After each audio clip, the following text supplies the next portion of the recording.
आरोग्य यंत्रणेवर संकटाचे सावट राष्ट्रीय आरोग्य अभियानांतर्गत कार्यरत कर्मचाऱ्यांनी आपल्या प्रलंबित मागण्यांकरिता बेमुदत कामबंद आंदोलनाचा मार्ग स्वीकारला आहे।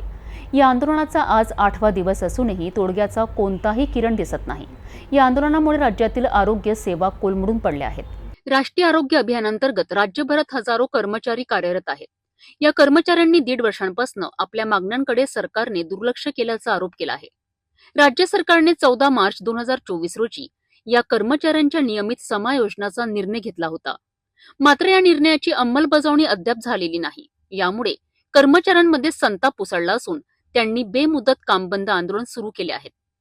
8 दिवसांपासून सुरू असलेल्या या आंदोलनामुळे ग्रामीण आणि शहरी आरोग्य केंद्रांमध्ये रुग्णांची गैरसोय वाढली आहे।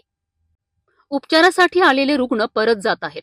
लसीकरण, माता बालक सेवा आणि आपत्कालीन सेवा यावर थेट परिणाम होत आहे।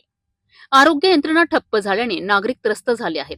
आंदोलनकर्त्यांचा ठाम इशारा आहे की मागण्यांची तात्काळ पूर्तता न झाल्यास ते आंदोलन अधिक तीव्र करतील।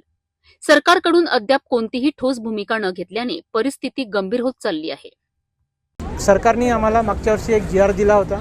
आमची मागणी एकच आहे की सरकारने जो GR काढला 10 वर्षे पूर्ण झालेल्या व्यक्तींना सरसकट समावेशन, आमची प्रमुख मागणी आम्ही या संप त्यासाठीच केलेला आहे की सरकारने त्यांचा जो GR आहे त्या GR त्यांनी पूर्ण करावा आणि ज्या लोकांना 10 वर्ष पूर्ण झालेले नाही आहेत अशा लोकांसाठी वेतनवाढ, त्यानंतर विमा कवच आणि नियमित कर्मचाऱ्यांना जे काही नियम लागू होतात, सुट्ट्यांचे आहे, त्यानंतर ग्रॅज्युटी आहे, EPF आहे, हे सर्व सरकारने आमच्या कर्मचाऱ्यांना लागू करावं, ही आमची एक प्रमुख मागणी या ठिकाणी आम्ही ही प्रमुख मागणी घेऊन आमचा हा संप चालू आहे। सरकारने जर आमच्या मागण्यावर अजून जर काही विचार केला नाही तर पुढच्या हप्त्यापासून आम्ही ठरवलेलं आहे की आमचं हे जे आंदोलन आहे आम्ही हे अजून तीव्र करणार आहोत। कंत्राटी कर्मचारी संघटनेचं हे आम्ही समायोजनाकरता आंदोलन उभारलेलं आहे।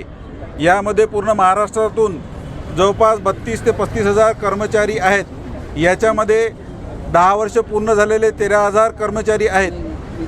मागच्या शासनाने दिनांक 14 मार्च 2024 रोजी 10 वर्ष पूर्ण झालेल्या कर्मचाऱ्यांना शासना सेवेत समायोजन करण्याकरता GR काढला आहे, परंतु सदर GRची अंमलबजावणी 18 महिने पूर्ण झाले असून सुद्धा अद्यापपर्यंत शासनाने पूर्ण केलेली नाही। तर आमच्यामधील बरेच कर्मचारी एज बार झालेले आहेत। कुणाला 2 वर्ष, कुणाला 3 वर्ष, कुणाला 1 वर्ष सर्व्हिसचे राहिलेले असताना सुद्धा शासन समायोजन करत नाही। म्हणून आम्हाला आज या कामबंद आंदोलनामध्ये उतरावे लागलेले आहे आणि शासनाने आतासुद्धा दखल घेतली नाही तर हे आंदोलन आणखी तीव्र करण्यात येईल आणि आम्ही उपोषणाला सुद्धा बसणार आहोत यानंतर।